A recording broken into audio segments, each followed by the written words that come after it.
그게 내 엄마가 아니고 내 할머니다. 그 말에 수빈은 얼어붙었어요. 주변 사람들도 숨을 죽였습니다. 할머니는 계속 말했어요. 영숙이는 애초에 없었어. 말순이가 지어낸 거야. 말순이가 너를 낳고 자기 딸이 낳았다고 거짓말한 거지. 수빈의 머릿속이 하얗게 변했어요. 박철수가 그 할머니에게 물었습니다. 그게 무슨 소리요? 영숙이가 없었다고? 오늘의 이야기는 마음속 깊이 묻어둔 추억을 꺼내보는 시간입니다. 끝까지 함께 해주시면 분명 마음이 따뜻해지실 거예요. 구독과 좋아요는 무료지만 버튼 한 번만 눌러주시면 큰 힘이 됩니다. 서울 성북구 구도심 재래시장. 골목 안쪽 구석진 자리에 자리 잡은 포장마차 하나가 있었습니다. 낡은 천막 아래로 칼국수 냄새와 어묵 국물 향이 뒤섞여 피어올랐어요. 30년째 그 자리를 지키고 있는 포장마차였습니다. 한말순, 65살. 허리가 조금 굽어 있었고 눈가엔 세월의 주름이 깊게 패여 있었습니다. 인상은 늘 찌푸려져 있었고 말투는 퉁명스러웠어요. 손님들한테도 이웃 상인들한테도 마찬가지였습니다. 하지만 동네 사람들은 말순을 미워하지 않았어요. 오히려 이렇게 말하곤 했죠. 말 많고 싸납긴 하지만 정은 있는 양반이야. 칼국수 국물만큼은 진짜 끝내주거든. 실제로 말순의 포장마차는 단골들로 늘 붐볐습니다. 오후 5시만 되면 직장인들이, 6시쯤 되면 시장 상인들이 하나둘 자리를 채웠어요.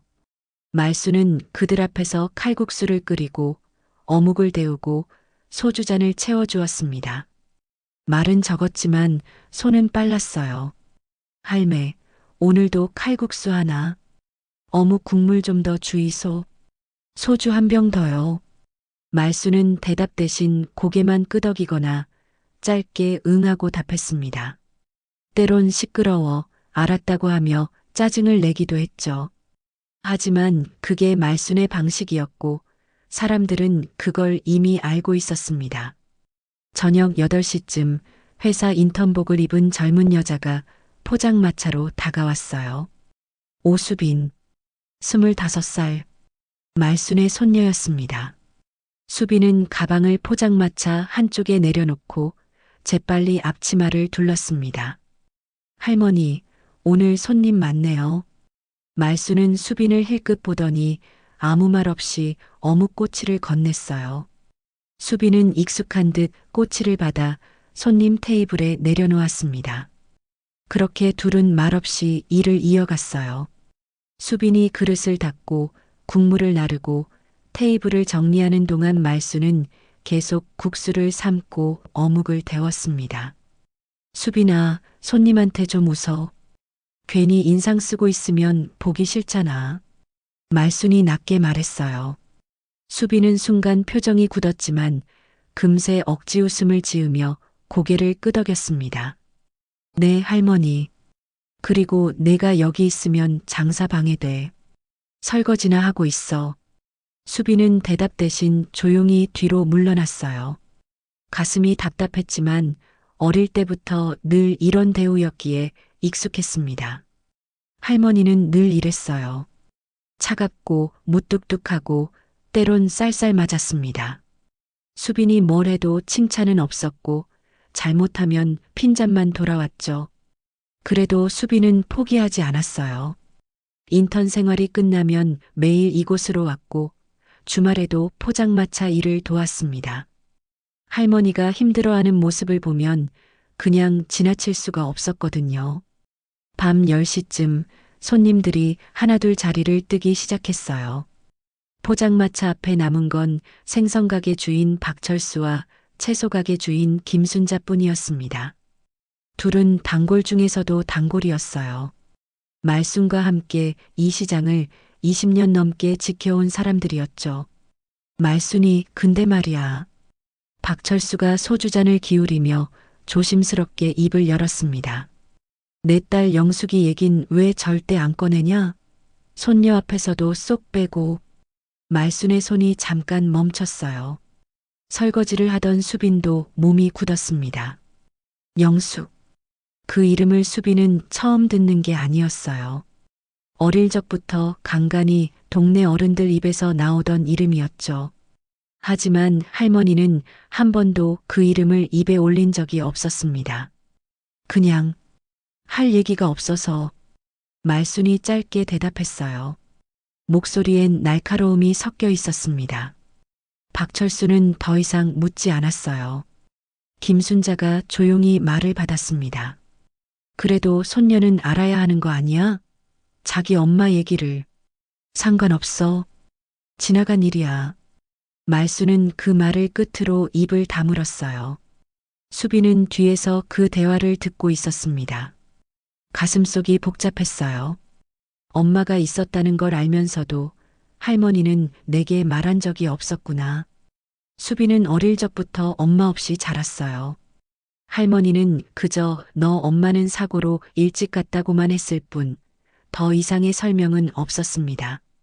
수빈도 묻지 않았어요. 할머니가 싫어할 것 같았거든요. 손님들이 모두 떠나고 포장마차엔 말순과 수빈만 남았습니다. 둘은 말없이 정리를 했어요. 그릇을 닦고 테이블을 닦고 천막을 걷었습니다. 그 시간 동안 둘 사이엔 어떤 대화도 없었어요. 수빈아, 먼저 들어가.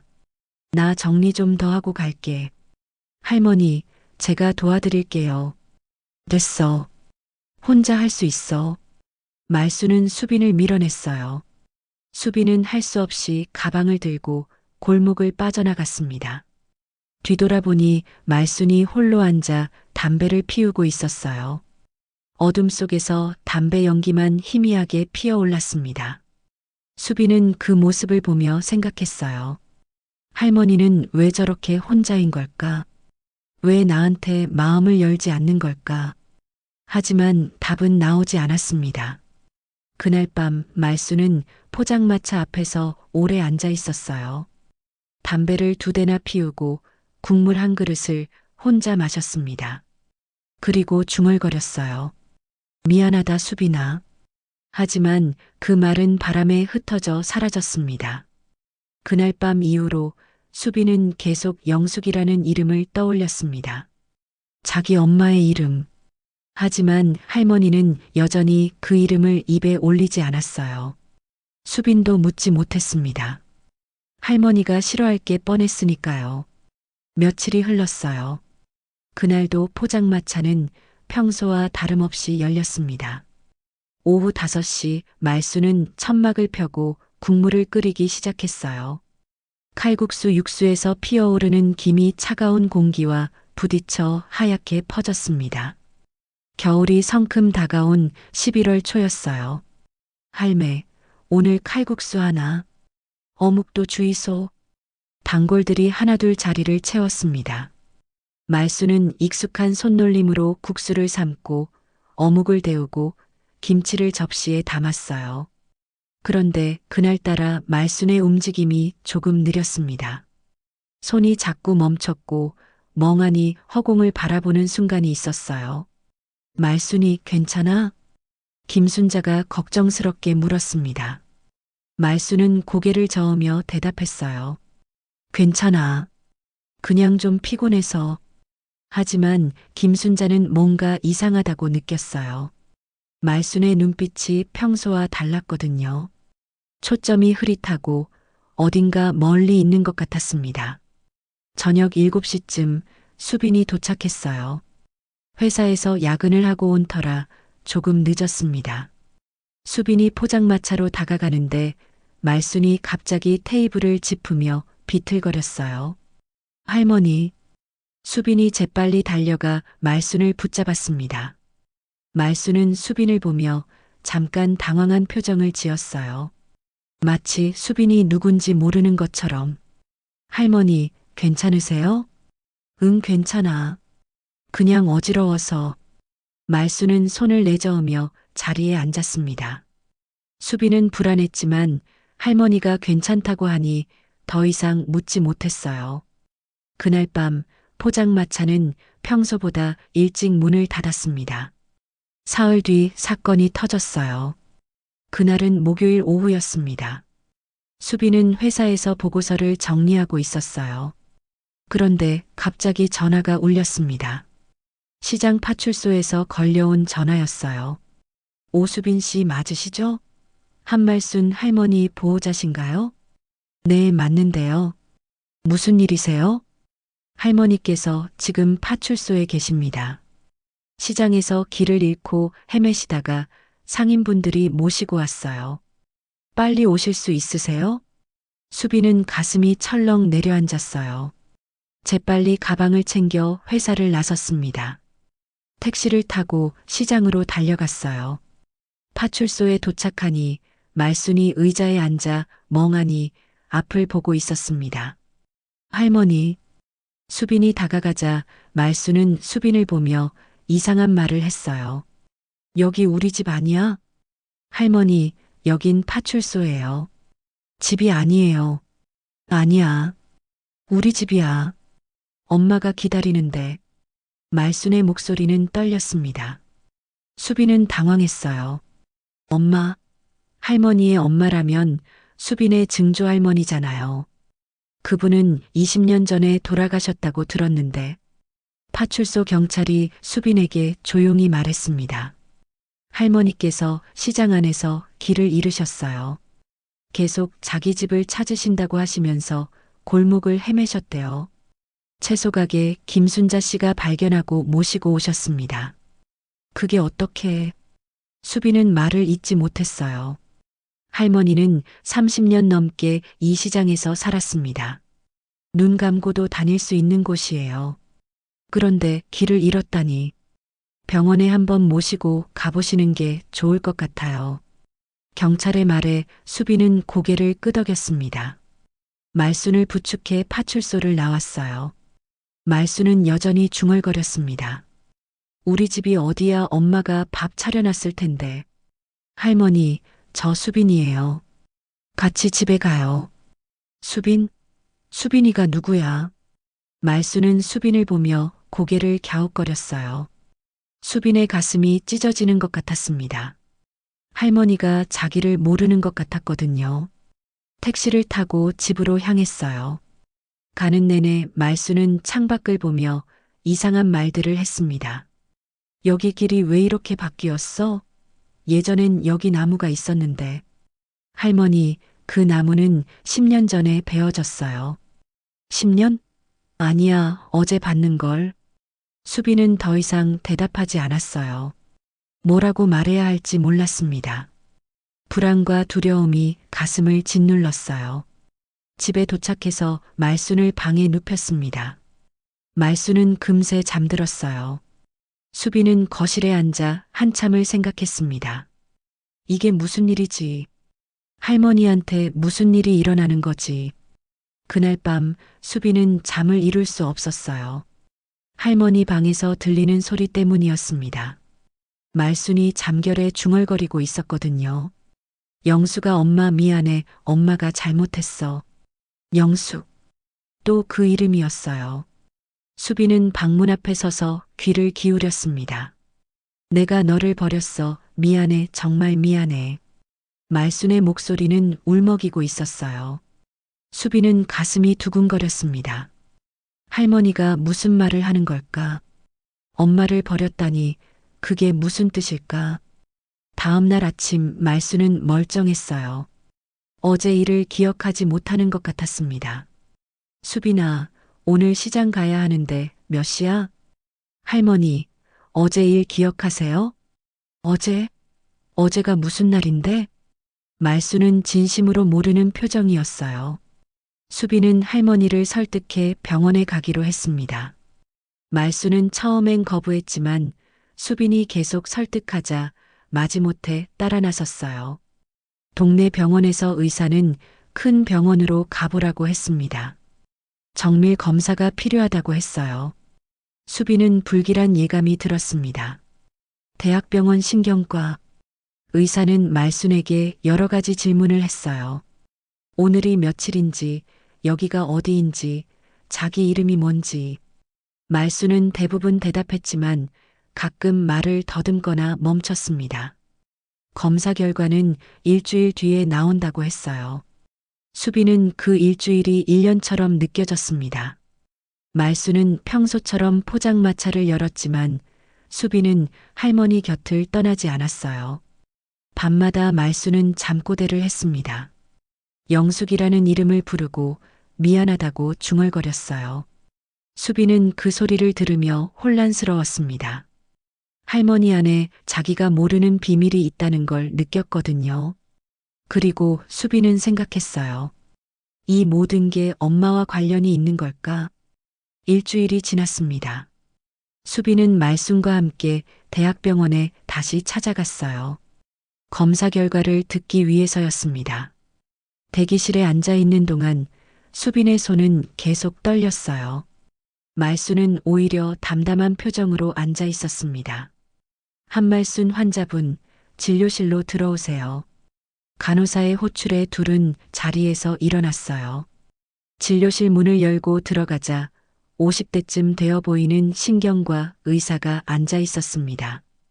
의사는 컴퓨터 화면을 보다가 둘을 향해 고개를 돌렸어요. 앉으세요. 수빈과 말순이 의자에 앉았습니다. 의사는 잠시 침묵하더니 천천히 입을 열었어요. 검사 결과가 나왔습니다. 뇌 MRI 촬영과 인지 기능 검사를 종합해 본 결과 초기 알츠하이머로 진단됩니다. 수빈의 머릿속이 하얗게 변했어요. 알츠하이머, 치매. 그 단어가 귓가에서 맴돌았습니다. 말수는 아무 말도 하지 않았어요. 그저 의사를 빤히 쳐다볼 뿐이었습니다. 지금은 초기 단계라 일상생활에 큰 지장은 없으실 겁니다. 하지만 시간이 지나면서 증상이 진행될 수 있어요. 기억력 저하, 길 찾기 어려움, 시간과 장소에 대한 혼란 이런 증상들이 점점 심해질 수 있습니다. 의사는 차분하게 설명했어요. 약물 치료를 시작해야 하고 정기적으로 병원에 와야 한다고 했습니다. 수빈은 고개를 끄덕이며 듣고 있었지만 사실 아무것도 제대로 들리지 않았어요. 병원을 나와 집으로 돌아오는 길, 택시 안은 침묵으로 가득했습니다. 말수는 창밖만 바라보고 있었고 수빈은 할머니 얼굴을 힐끗힐끗 쳐다봤어요. 무슨 말을 해야 할지 몰랐습니다. 집에 도착한 뒤 말수는 곧장 방으로 들어가 문을 닫았어요. 수빈은 거실에 서서 한참을 멍하니 있었습니다. 가슴이 답답했어요. 할머니가 아프다는 게, 기억을 잃어간다는 게 믿기지 않았습니다. 저녁 무렵 수빈이 밥을 차리려고 부엌에 있는데 말순이 방에서 나왔어요. 말순의 표정은 평소와 다름없었습니다. 마치 아무 일도 없었던 것처럼. 할머니, 저녁 드실래요? 아니, 배 안 고파. 말수는 짧게 대답하고 현관으로 향했어요. 신발을 신으려는 말순을 보며 수빈이 물었습니다. 어디 가세요? 포장마차. 장사해야지. 할머니, 오늘은 쉬세요. 몸도 안 좋으신데. 내가 왜 쉬어? 멀쩡한데. 말순이 갑자기 소리를 질렀어요. 수빈은 깜짝 놀랐습니다. 할머니가 이렇게 큰 소리를 낸 건 오랜만이었거든요. 나 아픈 거 아니야. 의사가 뭘 안다고. 멀쩡하다고. 할머니, 그만 좀 해. 내가 어른한테 이래라 저래라 하지 마. 말수는 문을 쾅 닫고 나가버렸어요. 수빈은 그 자리에 서서 눈물을 삼켰습니다. 할머니가 화를 내는 건 자기 때문이 아니라는 걸 알았어요. 할머니도 무섭고 불안한 거겠죠. 그날 밤 수빈은 포장마차에 가지 않았습니다. 할머니가 혼자 있고 싶어 하는 것 같았거든요. 대신 집에서 할머니를 기다렸어요. 밤 11시가 넘어서 말순이 돌아왔습니다. 술 냄새가 났어요. 말순은 비틀거리며 방으로 들어갔고 곧 코 고는 소리가 들렸습니다. 수빈은 안도의 한숨을 쉬었어요. 그리고 자기 방으로 들어가 누웠습니다. 하지만 잠이 오지 않았어요. 할머니 생각, 치매 진단, 앞으로 어떻게 해야 할지 머릿속이 복잡했습니다. 새벽 2시쯤이었을까요? 희미하게 소리가 들렸어요. 수비는 눈을 떴습니다. 할머니 방에서 들려오는 소리였어요. 잠꼬대인가 싶어 귀를 기울였는데 말소리가 또렷했습니다. 수비는 조용히 침대에서 일어나 할머니 방문 앞으로 갔어요. 문틈 사이로 말순의 목소리가 새어나왔습니다. 수빈이 내 새끼 아니지. 수빈의 심장이 멎는 것 같았어요. 아니었지, 내가 낳은 게 아니었지. 말순의 목소리는 떨리고 있었습니다. 아니야, 아니지, 내 새끼 맞아, 아니야. 수빈은 숨을 멈췄어요. 할머니가 무슨 말을 하는 건지 이해할 수 없었습니다. 자기가 할머니 새끼가 아니라니. 그게 무슨 뜻이죠? 영숙이 미안해, 엄마가 너를. 영숙. 또 그 이름이었어요. 수빈은 온몸이 얼어붙는 것 같았습니다. 할머니의 혼잣말은 계속 이어졌어요. 내가 잘못했어. 내가 다 망쳤어. 수빈은 더 이상 듣고 있을 수가 없었어요. 재빨리 자기 방으로 돌아와 문을 닫았습니다. 침대에 주저앉아 숨을 몰아쉬었어요. 머릿속이 복잡했습니다. 할머니가 무슨 말을 하는 거지? 나는 할머니 새끼가 아니라고? 그럼 나는 누구야? 엄마한테서 태어난 게 아니었던 거야? 수빈은 혼란스러웠어요. 어릴 적부터 할머니가 자기를 대하는 태도가 이상하다고 느꼈습니다. 차갑고 거리를 두고 애정 표현을 하지 않았어요. 그게 할머니 성격인 줄 알았는데 혹시 다른 이유가 있었던 걸까요? 왜 할머니는 나랑 눈도 제대로 못 마주치는 걸까? 왜 늘 미안해한다는 듯한 표정을 짓는 걸까? 수빈은 이불을 뒤집어 쓰고 눈을 감았어요. 하지만 잠은 오지 않았습니다. 새벽까지 뒤척이다가 겨우 눈을 붙였어요. 다음 날 아침 말수는 아무렇지 않게 아침밥을 차리고 있었습니다. 수빈은 식탁에 앉아 할머니를 바라봤어요. 할머니는 어젯밤 일을 기억하지 못하는 것 같았습니다. 할머니, 왜? 저 할머니한테 물어볼 게 있어요.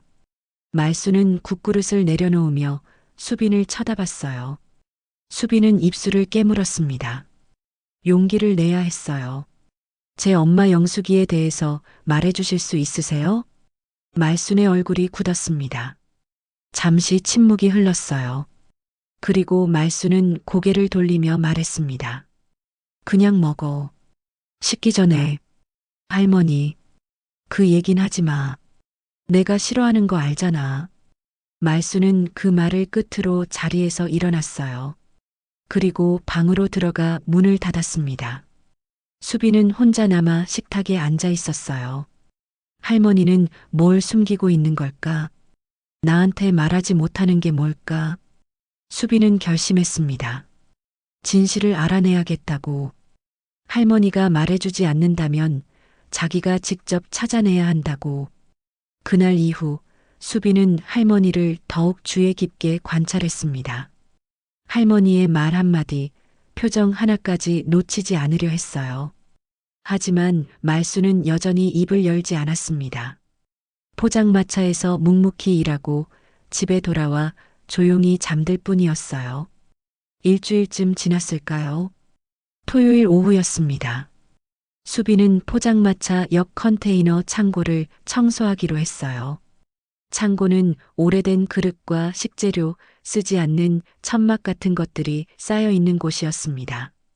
몇 년째 제대로 정리하지 않아서 먼지가 수북했어요. 할머니, 창고 좀 정리할게요. 너무 지저분해요. 그래, 알아서 해. 말수는 무심하게 대답했습니다. 수빈은 창고 문을 열고 안으로 들어갔어요. 비좁은 공간에 물건들이 어지럽게 놓여 있었습니다. 수빈은 하나씩 꺼내며 정리하기 시작했어요. 낡은 냄비, 깨진 접시, 녹슨 철판 쓸모없는 것들이 대부분이었습니다. 수빈은 버릴 것과 남길 것을 나누며 차근차근 정리했어요. 땀이 났습니다. 옷소매를 걷어붙이고 계속 작업했어요. 1시간쯤 지났을까요? 창고 구석에 놓인 낡은 철제 서랍이 눈에 들어왔습니다. 녹이 슬어 있고 손잡이가 삐뚤어진 서랍이었어요. 수빈은 그 서랍을 열어봤습니다. 처음엔 잘 열리지 않았어요. 힘을 주자 끼익 소리를 내며 천천히 열렸습니다. 서랍 안엔 먼지 쌓인 천 조각과 낡은 수건이 있었어요. 수빈이 그것들을 꺼내는데 뭔가 딱딱한 것이 손에 닿았습니다. 갈색 서류 봉투였어요. 오래되어 보였습니다. 모서리가 해지고 색이 발해 있었어요. 수빈은 봉투를 꺼내 들었습니다. 무게감이 있었어요. 안에 뭔가 들어있는 게 분명했습니다. 수빈은 잠시 망설였어요. 이걸 열어봐도 되는 걸까? 하지만 호기심이 더 컸습니다. 조심스럽게 봉투를 열었어요. 안에서 여러 장의 서류가 나왔습니다. 종이들은 누렇게 발해 있었고 잉크도 흐릿했어요. 수빈은 첫 번째 서류를 펼쳤습니다. 출생신고서였어요. 날짜는 1989년 2월 17일. 이름은 오수빈. 수빈의 심장이 빠르게 뛰었습니다. 자기 출생신고서였어요. 하지만 이상한 점이 있었습니다. 부모란에 적힌 이름이 낯설었거든요. 아버지 이름도 어머니 이름도 수빈이 아는 이름이 아니었습니다.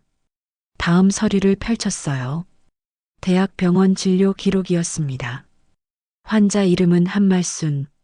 진료 날짜는 1988년 6월. 진료 내용엔 임신 5개월 확인이라고 적혀 있었어요. 수빈은 숨이 막혔습니다. 할머니가 임신을 했다고? 1988년에? 그럼 그 아이는 누구죠? 손이 떨렸어요. 세 번째 서류를 펼쳤습니다. 영아 입양 동의서. 아니, 정확히는 입양이 아니라 친자관계 변경 서류 같은 거였어요.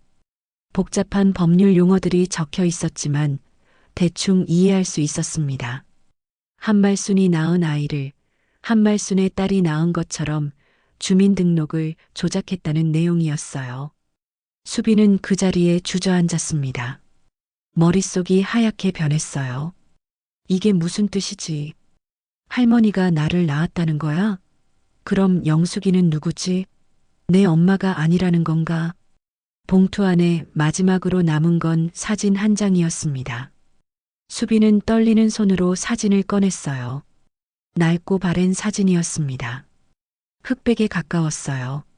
사진 속엔 젊은 여자가 있었습니다. 20대 후반쯤 되어 보이는 여자. 짧은 머리에 수수한 옷차림이었어요. 여자는 갓난아기를 품에 안고 있었습니다. 아기는 새하얀 베넷 저고리를 입고 있었고 눈을 감고 자고 있었어요. 여자의 얼굴을 자세히 보니 말순이었습니다. 젊은 시절의 할머니였어요.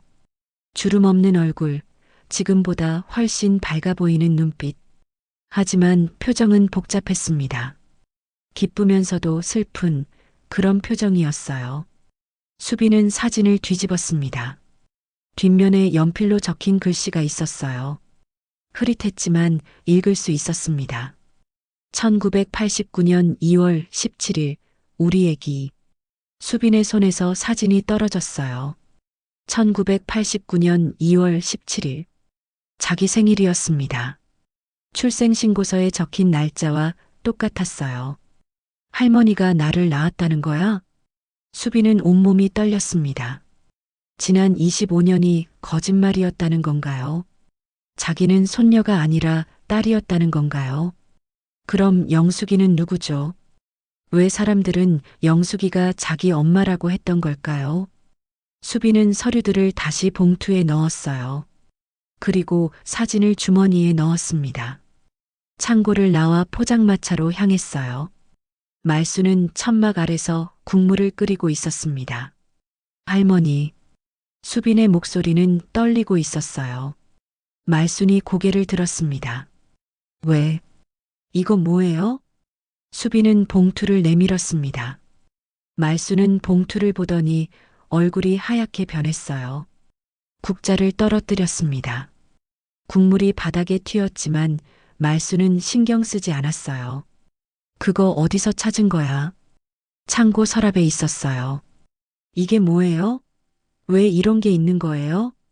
말수는 봉투를 낚아채듯 가져갔습니다. 그리고 뒤로 물러났어요. 입술이 파르르 떨렸습니다. 할머니, 얘기 좀 해주세요. 이게 대체 무슨 뜻이에요? 아무것도 아니야. 아무것도 아니라뇨. 여기 제 출생신고서랑 할머니 진료 기록이 다 있잖아요. 수빈이 소리를 높였어요. 말수는 고개를 돌렸습니다. 수빈은 주머니에서 사진을 꺼냈어요. 이 사진 속 아기 저예요. 맞죠? 그럼 할머니가 저를 낳았다는 거예요? 말수는 사진을 보더니 눈을 질끈 감았습니다. 온몸이 떨렸어요. 한참 동안 말이 없었습니다. 그리고 천천히 입을 열었어요. 그냥 버려라. 네, 그냥 버리라고. 다 쓸데없는 거야. 쓸데없는 게 아니잖아요. 이건 제 인생이에요. 제가 누군지, 어떻게 태어났는지에 관한 거라고요.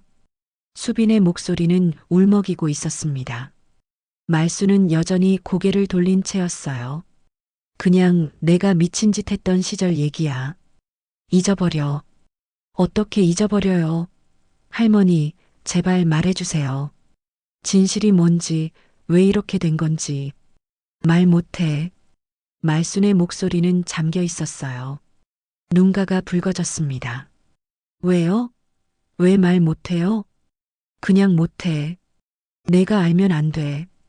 말순은 봉투를 꼭 껴안고 포장마차를 떠났습니다. 수빈은 그 자리에 서서 할머니의 뒷모습을 바라봤어요. 눈물이 흘러내렸습니다. 할머니는 왜 말하지 않는 걸까? 나는 알 권리가 있잖아. 내 인생인데. 수빈은 그날 밤 포장마차 일을 하지 않았습니다. 집으로 돌아가 방에 틀어박혔어요. 침대에 누워 천장을 바라봤습니다. 머릿속은 온통 혼란스러웠어요. 할머니와 자기 사이에 숨겨진 진실. 그걸 알아내야 했습니다. 그날 이후로 일주일이 흘렀습니다. 말순과 수빈 사이엔 어색한 침묵만 흘렀어요. 둘은 서로 눈을 마주치지 않았습니다. 수빈은 할머니에게 다시 물어보고 싶었지만 할머니는 입을 열지 않았어요. 말순의 상태는 점점 나빠지고 있었습니다. 치매 증상이 조금씩 심해졌어요. 같은 말을 반복하고 물건을 어디 뒀는지 자주 잊어버렸습니다. 포장마차에서 국물을 끓이다가 멍하니 서 있을 때도 있었어요. 수요일 밤이었습니다. 수빈은 회사에서 야근을 하고 있었어요. 10시가 넘어서야 업무를 마쳤습니다. 그런데 가방을 챙기는데 전화가 울렸어요. 시장 파출소였습니다. 오수빈 씨 맞으시죠? 한말순 할머니께서 지금 시장 골목에서 신발도 안 신고 울고 계십니다. 빨리 오실 수 있으세요? 수빈은 전화를 끊자마자 회사를 뛰쳐나갔어요. 택시를 잡아타고 시장으로 달려갔습니다. 가슴이 두근거렸어요. 할머니한테 무슨 일이 생긴 걸까? 시장에 도착하자 사람들이 모여 있었습니다. 수빈은 재빨리 그쪽으로 달려갔어요. 사람들을 헤치고 안으로 들어갔습니다. 그리고 수빈은 그 광경을 목격했어요. 말순이 길바닥에 주저앉아 있었습니다. 맨발이었어요. 머리는 헝클어져 있었고 옷도 흙먼지가 묻어 있었습니다. 무엇보다 충격적인 건 말순의 얼굴이었어요. 눈물로 범벅이 된 얼굴. 온몸을 떨면서 울고 있었습니다. 수빈은 30년 넘게 살면서 할머니가 우는 모습을 처음 봤어요. 할머니는 늘 강했거든요. 무뚝뚝하고 표정 변화가 없고 절대 약한 모습을 보이지 않았습니다. 그런데 지금 할머니는 완전히 무너져 있었어요. 할머니, 수빈이 달려가 말순을 붙잡았습니다. 말순은 수빈을 보더니 더 크게 울음을 터뜨렸어요. 내 딸 죽었다고 했잖아. 내가 낳은 건 죄야. 죄냐고. 말순이 소리쳤어요. 주변 사람들이 수군거리기 시작했습니다. 수빈은 할머니를 꼭 안았어요. 하지만 말순은 계속 울부짖었습니다. 미혼모는 사람도 아니라며, 더러운 년이라며, 주변이 술렁였어요. 사람들은 놀란 표정으로 말순을 바라봤습니다. 김순자가 수빈에게 다가왔어요. 수빈아, 할머니가 아까부터 이러시는데 우리가 말려도 안 돼. 내가 낳았어. 내가 낳은 애야. 말순이 다시 소리쳤습니다. 수빈은 할머니를 더욱 꼭 안았어요. 눈물이 흘러내렸습니다. 영수가, 엄마 미안해. 엄마가 너한테 너무 못했어. 영수. 그 이름이 나오자 주변 사람들의 표정이 변했어요. 다들 서로를 쳐다봤습니다. 나 나쁜 엄마야. 내 새끼를 딸이라고 속였어. 말순의 목소리는 점점 작아졌어요. 수빈은 할머니를 부축해 일으켰습니다. 말순은 비틀거렸어요. 그때였습니다. 구경하던 사람들 중 한 명이 입을 열었어요. 70대쯤 되어 보이는 할머니였습니다. 시장에서 오래 살았던 분이었어요. 내 엄마, 그게 내 엄마가 아니고 내 할머니다. 그 말에 수빈은 얼어붙었어요. 주변 사람들도 숨을 죽였습니다. 할머니는 계속 말했어요. 영숙이는 애초에 없었어. 말순이가 지어낸 거야.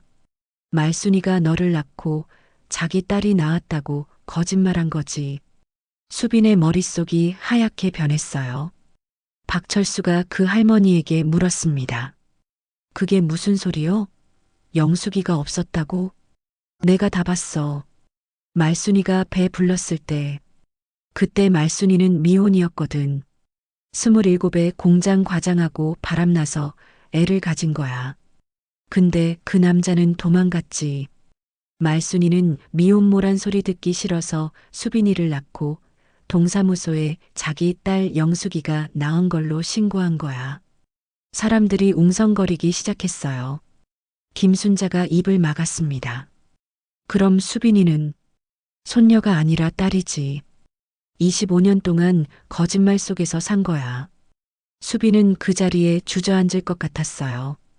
온몸에 힘이 빠졌습니다. 그럼 자기는 뭐죠? 손녀가 아니라 딸이었다는 건가요? 25년 동안 거짓말 속에서 살아온 건가요? 말순은 바닥에 쓰러져 울고 있었어요. 더 이상 말도 하지 않았습니다. 그저 흐느낄 뿐이었어요. 할머니 아니, 이게. 수빈은 말을 잇지 못했어요. 무슨 말을 해야 할지 몰랐습니다. 할머니라고 불러야 할까요? 아니면 엄마라고 불러야 할까요? 주변 사람들은 모두 충격에 빠져 있었습니다. 아무도 말을 하지 못했어요. 박철수가 조심스럽게 다가왔습니다. 수빈아, 일단 할머니 모시고 집에 가자. 박철수와 김순자가 말순을 부축했어요. 말순은 힘없이 끌려가듯 걸었습니다. 수빈은 그 뒤를 따라갔어요. 걸어가면서 수빈은 생각했습니다. 그럼 내 인생은 뭐였지? 할머니라고 부르던 사람이 엄마였고 엄마라고 생각했던 사람은 없던 사람이었다니. 눈물이 멈추지 않았어요. 하지만 울 수도 없었습니다. 너무 많은 감정이 한꺼번에 밀려와서 오히려 아무 감정도 느껴지지 않았거든요. 집에 도착해 말순을 방에 눕혔습니다. 말순은 금세 잠들었어요. 울다가 지쳐서 그런 것 같았습니다. 박철수와 김순자는 수빈을 위로하고 돌아갔어요. 수빈은 혼자 남았습니다. 거실 소파에 앉아 멍하니 벽을 바라봤어요. 이제 어떻게 해야 하지? 할머니를 아니, 엄마를 어떻게 대해야 하지? 수빈은 답을 찾을 수 없었습니다. 이틀이 지났습니다. 말순은 방에서 나오지 않았어요. 밥도 거의 먹지 않았습니다. 수빈이 문 앞에 밥을 놓아두면 몇 숟가락 뜨고 그대로 두곤 했어요. 수빈도 말을 걸지 않았습니다. 뭐라고 말해야 할지 몰랐거든요. 금요일 아침이었어요. 수빈은 회사에 가지 않고 집에 있었습니다. 도저히 일에 집중할 수 없었거든요. 거실 소파에 앉아 멍하니 창밖을 바라보고 있었어요. 그때 말순의 방문이 열렸습니다. 말순이 천천히 나왔어요. 얼굴은 헬쑥했고 눈은 퉁퉁 부어 있었습니다. 며칠 동안 많이 운 것 같았어요. 말순은 수빈을 보더니 조용히 다가왔습니다. 수빈아. 말순의 목소리는 떨렸어요. 수빈은 말순을 쳐다봤습니다. 뭐라고 대답해야 할지 몰랐어요. 할머니 아니 뭐라고 불러야 할지 모르겠어요. 수빈의 말에 말순은 고개를 떨구었습니다. 한참 동안 침묵이 흘렀어요. 그리고 말순이 천천히 입을 열었습니다. 엄마라고 불러줘. 난 내 엄마니까. 그 말에 수빈의 가슴이 철렁했어요. 엄마. 25년 만에 처음 듣는 말이었습니다. 아니, 정확히는 처음이 아니었어요. 수빈은 늘 할머니를 엄마라고 부르고 싶었지만 그럴 수 없었거든요. 할머니가 싫어할 것 같았으니까요. 왜 이제야 말하는 거예요? 수빈의 목소리는 차가웠습니다. 말수는 눈을 감았어요. 미안해, 정말 미안해. 미안하다는 말만 하지 말고 설명해 주세요. 왜 이렇게 된 건지, 왜 저한테 거짓말한 건지. 말수는 소파에 앉았습니다. 손을 떨고 있었어요. 한참을 망설이더니 천천히 이야기를 시작했습니다. 1988년이었어. 내가 27살 때였지. 난 섬유 공장에서 일했어. 미싱 돌리는 일이었어. 거기서 한 남자를 만났어. 말순의 목소리는 떨렸어요. 과거를 떠올리는 게 힘든 것 같았습니다. 생산 과장이었어. 나보다 5살 많았지. 친절했어.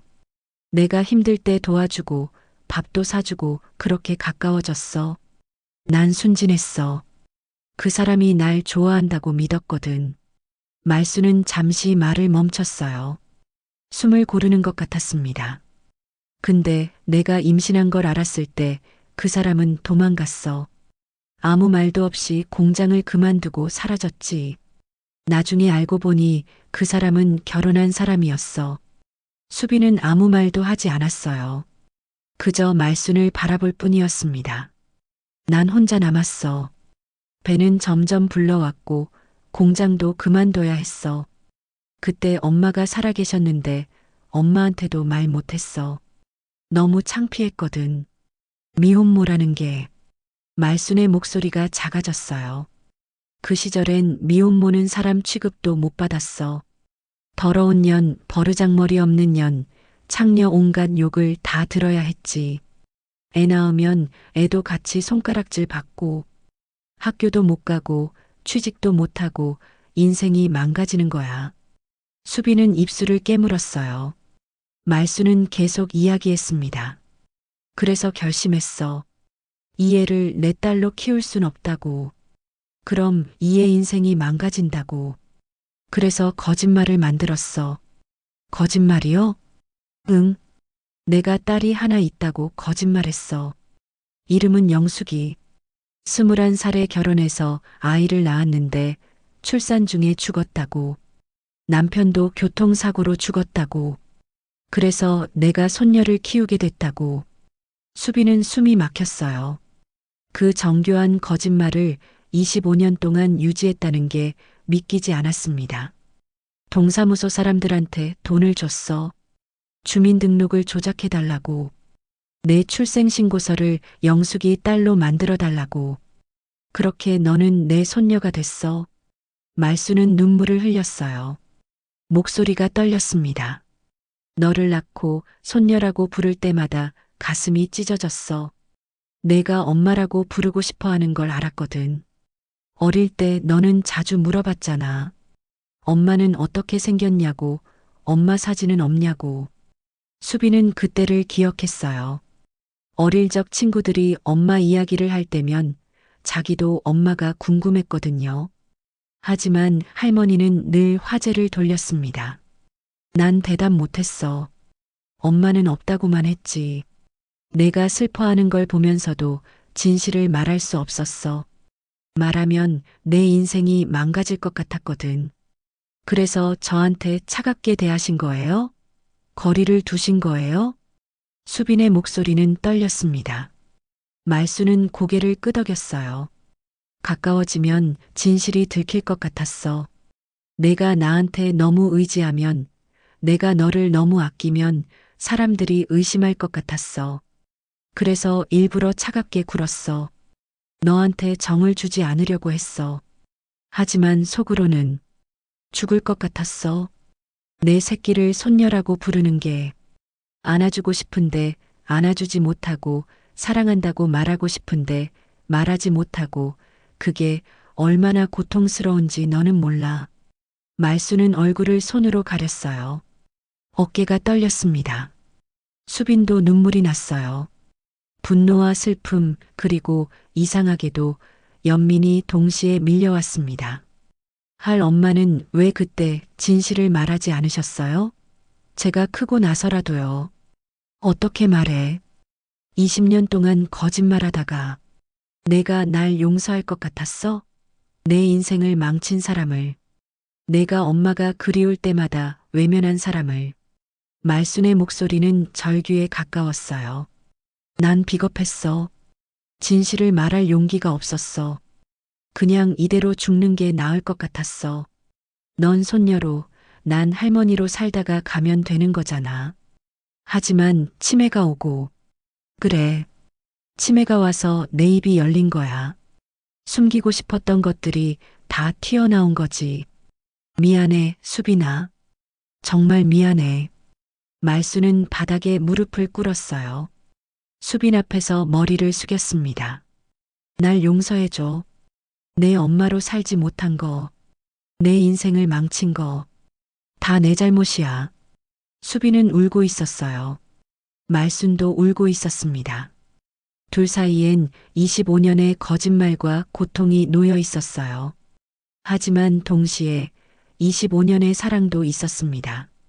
말로 표현하지 못했던, 차갑게 포장했던, 그럼에도 분명히 존재했던 사랑. 수빈은 천천히 손을 뻗었어요. 말순의 어깨에 손을 올렸습니다. 일주일이 흘렀습니다. 그 일주일 동안 수빈과 말순은 조금씩 대화를 나누기 시작했어요. 어색했지만 예전보다는 나았습니다. 수빈은 여전히 말순을 뭐라고 불러야 할지 몰랐어요. 할머니라고 하기엔 이상했고 엄마라고 하기엔 아직 입이 떨어지지 않았습니다. 말순은 조심스럽게 수빈에게 다가왔어요. 포장마차 일을 하면서도 자주 수빈을 쳐다봤습니다. 뭔가 말하고 싶은 표정이었지만 선뜻 입을 열지 못했어요. 수빈도 마찬가지였습니다. 어느 날 아침이었어요. 2월 17일. 수빈의 생일이었습니다. 수빈은 깜빡하고 있었는데 말순이 먼저 기억하고 있었어요. 수빈이 잠에서 깨어 거실로 나오니 식탁에 미역국이 놓여 있었습니다. 김이 모락모락 피어오르는 미역국. 그 옆엔 밥과 반찬들이 정갈하게 차려져 있었어요. 말순은 부엌에 서서 수빈을 바라보고 있었습니다. 앉아. 말순이 조용히 말했어요. 수빈은 의자에 앉았습니다. 말순도 맞은편에 앉았어요. 한참 동안 침묵이 흘렀습니다. 말순이 먼저 입을 열었어요. 오늘이 내 생일이잖아. 아, 네 깜빡했어요. 난 못 잊어. 25년 전 오늘 내가 널 낳았거든. 말순의 목소리는 떨렸습니다. 수빈은 미역국을 바라봤어요. 내가 널 낳은 날엔 미역국도 못 먹어봤어. 혼자 병원에서 낳고 혼자 퇴원했거든. 아무도 없었어. 미역국 끓여줄 사람도 밥 차려줄 사람도. 말순은 숟가락을 들었어요. 미역국을 떠서 수빈 앞에 놓았습니다. 오늘은 끓여줄 수 있어서 다행이야. 늦었지만 수빈의 눈가가 뜨거워졌어요. 숟가락을 들어 미역국을 한 숟가락 떴습니다. 입에 넣자 짭짤하고 따뜻한 맛이 퍼졌어요. 눈물이 날 것 같았습니다. 맛있어요. 그래 다행이다. 둘은 말없이 밥을 먹었어요. 하지만 예전과는 달랐습니다. 어색하지만 조금은 편안한 침묵이었어요. 밥을 다 먹고 수빈이 설거지를 하려고 일어섰어요. 그런데 말순이 수빈의 손을 붙잡았습니다. 차갑고 거친 손이었어요. 수빈은 깜짝 놀라 말순을 쳐다봤습니다. 수빈아, 네, 나 내 엄마다. 말순의 목소리는 떨렸어요. 눈에는 눈물이 고여 있었습니다. 엄마라고 한 번만 불러줄래? 죽기 전에 한 번만. 수빈의 입술이 떨렸어요. 엄마. 그 단어가 입 밖으로 나오지 않았습니다. 25년 동안 한 번도 불러본 적 없는 단어였어요. 할머니라고만 불렀던 사람을 엄마라고 부르는 게 쉽지 않았습니다. 하지만 수빈은 알았어요. 말순도 자기도 이 순간을 얼마나 기다렸는지. 말순은 25년 동안 엄마라는 말을 듣고 싶었을 거예요. 수빈도 25년 동안 엄마라고 부르고 싶었습니다. 엄마. 작은 목소리였어요. 하지만 분명했습니다. 말순은 그 말을 듣자마자 눈을 감았어요. 눈물이 주르르 흘러내렸습니다. 어깨가 떨렸어요. 고마워, 고마워. 말순은 수빈의 손을 꼭 잡았습니다. 수빈도 울고 있었어요. 둘은 그렇게 한참을 손을 잡고 있었습니다. 말없이 그저 눈물만 흘렸어요. 미안해, 수빈아. 엄마가 너한테 너무 못했어. 엄마 노릇도 제대로 못했어. 아니에요. 아니야. 난 못난 엄마야. 너한테 차갑게 굴고 거리 두고 안아주지도 않았어. 생일에 미역국도 안 끓여줬어. 말순은 흐느꼈습니다. 수빈은 말순의 손을 더욱 꼭 잡았어요. 엄마, 이제라도 괜찮아요. 진실을 알게 돼서 오히려 다행이에요. 정말? 네. 이제 엄마라고 부를 수 있잖아요. 말순은 수빈을 안았어요. 25년 만에 처음으로 딸을 제대로 안아본 거였습니다. 수빈도 말순을 안았어요. 말순의 몸은 작고 야위어 있었습니다. 뼈만 앙상하게 남은 것 같았어요. 엄마, 많이 아프시죠? 괜찮아. 너만 곁에 있으면 돼. 둘은 한참을 안고 있었어요. 거실 창문으로 햇살이 들어왔습니다. 따뜻한 빛이었어요. 수빈아. 네, 엄마. 엄마. 그 단어를 부르는 게 조금 익숙해졌어요. 말순은 수빈의 얼굴을 쓰다듬었습니다. 주름진 손으로 수빈의 뺨을 어루만졌어요. 엄마가 너 낳았을 때 너 진짜 예뻤어. 새하얗고 작고 손가락이 요만했거든. 그때 엄마가 생각했어. 이 애만큼은 행복하게 키워야겠다고. 손가락질 안 받게 해야겠다고. 엄마. 그래서 거짓말했어. 근데 그게 오히려 너한테 상처가 됐지. 엄마가 바보였어. 아니에요. 엄마는 저를 지키려고 그러신 거잖아요. 수빈의 말에 말순은 고개를 저었어요. 아니야. 난 날 지키려고 한 거야. 미혼모라는 낙인이 두려워서, 사람들 시선이 무서워서 나약했던 거지. 그래도 엄마 덕분에 저는 평범하게 자랄 수 있었어요. 평범하게 그래. 내가 평범하게 자라는 것만 봐도 엄마는 행복했어. 학교 가고 친구 사귀고 웃고 그게 다 엄마한텐 기적이었거든. 말순은 웃었어요. 눈물 섞인 웃음이었습니다. 근데 가슴 한구석은 늘 아팠어. 내가 엄마 이야기할 때마다 친구들 엄마 보면서 부러워할 때마다 엄마가 바로 여기 있는데 말하지 못하는 게 너무 괴로웠어. 이제 알았으니 됐어요. 엄마. 수빈은 다시 엄마라고 불렀어요. 그럴 때마다 말순은 눈을 감고 미소 지었습니다. 그 단어가 얼마나 듣고 싶었는지 표정에 다 드러났어요. 수빈아, 앞으로 시간이 얼마 안 남았을 거야. 치매가 점점 심해지면 엄마는 너도 못 알아볼지 몰라. 괜찮아요. 제가 기억할게요. 고마워. 정말 고마워. 말수는 수빈을 다시 안았습니다. 이번엔 더 오래, 더 꼭 안았어요. 수빈도 엄마를 꼭 안았습니다. 그날 오후 둘은 함께 포장마차를 열었어요. 단골 손님들이 하나둘 모여들었습니다. 모두 그날 시장에서 있었던 일을 알고 있었어요. 하지만 아무도 묻지 않았습니다. 그저 평소처럼 칼국수를 시키고 소주를 마셨어요. 김순자가 조용히 수빈에게 다가와 속삭였습니다. 잘했어, 수빈아. 엄마 잘 모셔드려. 수빈은 고개를 끄덕였어요. 말수는 천막 아래서 국수를 삶고 있었습니다. 표정이 조금 밝아 보였어요. 그날 밤 집으로 돌아와 침대에 누운 수빈은 생각했습니다. 이제 시작이구나. 엄마와 딸로 사는 인생이. 비록 늦었지만 이제라도 시작할 수 있다는 게 감사했어요. 석 달이 흘렀습니다. 말순의 치매는 조금씩 진행되고 있었어요. 의사는 요양병원 입원을 권했지만 수빈은 거절했습니다. 엄마 곁에서 함께 있고 싶었거든요. 대신 낮엔 시장 포장마차에서 밤엔 집에서 말순을 돌봤어요. 회사는 그만뒀습니다. 인턴 생활을 정리하고 포장마차 일에 전념하기로 했어요. 처음엔 걱정했지만 의외로 괜찮았습니다. 포장마차는 수빈이 물려받았어요. 말수는 가끔 나와서 도왔지만 예전처럼은 아니었습니다. 국물 끓이다가 멍하니 서 있을 때가 많았고 손님 얼굴을 잊어버리기 일쑤였어요. 할매, 여기 칼국수 하나요. 단골 손님이 소리쳤어요. 말수는 고개를 돌리더니 어리둥절한 표정을 지었습니다. 칼국수가 뭐더라? 수빈이 재빨리 다가갔어요. 말순의 손을 잡고 부드럽게 말했습니다.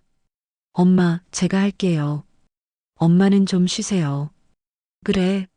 미안하다, 수빈아. 말순은 의자에 앉았어요.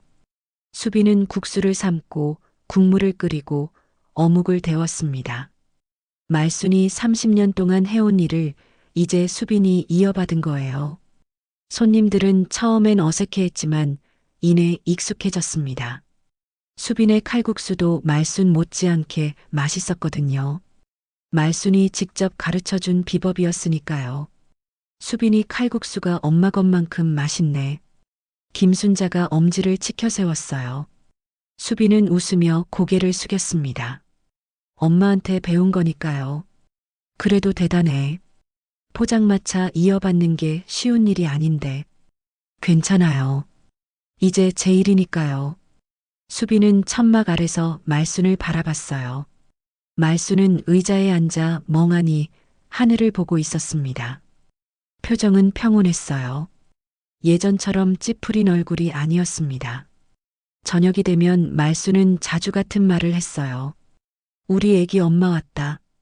수빈이 국물을 나르고 있으면 말순이 갑자기 그렇게 말했습니다. 네, 엄마. 제가 여기 있어요.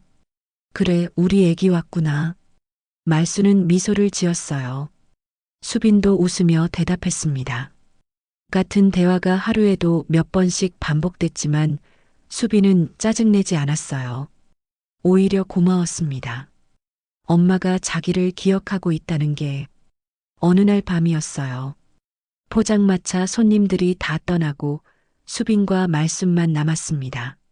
수빈이 정리를 하는데 말순이 조용히 물었어요. 수빈아, 나 잘 키웠지? 수빈은 손을 멈췄어요. 말순을 돌아봤습니다. 말순은 불안한 표정으로 수빈을 바라보고 있었어요. 엄마가 못난 엄마지만 그래도 나 잘했지? 나 용서해 줄 거지? 수빈의 눈가가 뜨거워졌어요. 엄마에게 다가가 손을 잡았습니다. 엄마, 잘 키우셨어요. 정말 잘 키우셨어요. 정말? 네. 엄마 덕분에 저는 행복하게 자랐어요. 엄마 사랑 받으며 자랐고요. 사랑 내가 너한테 사랑 줬나? 네. 엄마가 끓여주신 칼국수, 챙겨주신 밥, 제 옷 빨아주신 것, 밤새 일하신 것 다 사랑이었어요. 말수는 눈물을 흘렸어요. 수빈도 울었습니다. 둘은 그렇게 한참을 울었어요. 시간은 계속 흘렀습니다. 여름이 지나고 가을이 왔어요. 말순의 상태는 점점 나빠졌습니다. 이제는 수빈 얼굴도 자주 잊어버렸어요. 너 누구야? 엄마, 저 수빈이에요. 엄마 딸이요. 딸? 내가 딸이 있었나? 네, 있어요. 제가 엄마 딸이에요. 수빈이 그렇게 말하면 말수는 고개를 갸웃거리다가 이내 잊어버렸습니다. 하지만 수빈은 계속 말했어요. 엄마한테 자기가 딸이라고, 엄마가 자기를 낳았다고. 병원에서는 요양원 입소를 다시 권했어요. 이제 집에서 돌보기 힘든 상태라고 했습니다. 수빈은 오래 고민했지만 결국 요양원에 모시기로 했어요. 엄마를 제대로 돌보려면 전문가의 도움이 필요했으니까요. 요양원에 입소하는 날 수빈은 말순의 짐을 챙겼어요. 옷가지와 세면도구, 그리고 낡은 사진 한 장. 1989년 2월 17일 말순이 갓난아기를 안고 찍은 사진이었습니다. 엄마, 이 사진 가져가실 거예요. 수빈은 사진을 말순에게 보여줬어요. 말순은 사진을 보더니 미소를 지었습니다. 예쁜 아기네 누구야? 저예요, 엄마. 엄마가 저를 낳았을 때 찍은 거예요. 그래, 내가 낳았다고? 네. 말수는 사진을 만지작거렸어요. 뭔가 떠올리려는 것 같았지만 기억은 돌아오지 않았습니다. 요양원에 도착했어요. 수빈은 말순을 방까지 모셨습니다. 깨끗하고 밝은 방이었어요. 창밖으로 정원이 보였습니다. 엄마, 여기서 지내실 거예요. 제가 매일 올게요. 너 누군데 자꾸 와? 엄마 딸이에요. 수빈은 울음을 참았어요. 말순의 머리를 쓰다듬었습니다. 사랑해요, 엄마. 사랑 그게 뭔데? 말순은 알 수 없다는 표정을 지었어요. 하지만 수빈의 손은 뿌리치지 않았습니다. 그날 이후 수빈은 매일 요양원에 들렀어요. 포장마차 일을 마치고 저녁마다 찾아갔습니다. 말수는 수빈을 알아보지 못할 때가 많았지만 수빈은 괜찮았어요. 엄마 곁에 있는 것만으로도 충분했으니까요. 시장 사람들은 수빈을 보며 말했습니다. 수빈이가 전에 저렇게 정붙이는 거 처음 본다. 그러게. 말순이한테 참 잘하더라. 늦게나마 고백하긴 잘했네. 모녀가 진짜 모녀처럼 지내잖아. 박철수가 고개를 끄덕였어요. 인생이 참 기구하지. 그래도 끝은 좋아 보여. 어느 겨울 저녁이었습니다. 수빈은 포장마차에서 칼국수를 끓이고 있었어요. 천막 밖으로 눈이 내렸습니다. 포근한 눈이었어요. 손님들이 하나둘 자리를 채웠습니다. 수빈은 능숙하게 국수를 삶고 어묵을 데우고 김치를 내왔어요. 말순이 30년 동안 해온 그 일을 국물을 끓이면서 수빈은 속으로 중얼거렸습니다. 엄마, 저 잘하고 있죠? 이제는 손녀가 아니라 딸로 살아줄게요. 엄마가 못다한 사랑, 제가 돌려드릴게요. 눈은 계속 내렸어요. 포장마차 천막 위에 소복이 쌓였습니다. 하지만 천막 아래는 따뜻했어요. 국물 김이 피어오르고 사람들의 웃음소리가 들렸습니다. 수빈은 미소를 지었어요. 이제 이곳이 자기 자리였습니다. 엄마가 지켜온 자리, 그리고 이제 자기가 이어갈 자리. 손님, 칼국수 나왔습니다. 수빈의 목소리가 시장 골목에 울려 퍼졌습니다. 그 목소리는 말순의 목소리와 닮아 있었어요.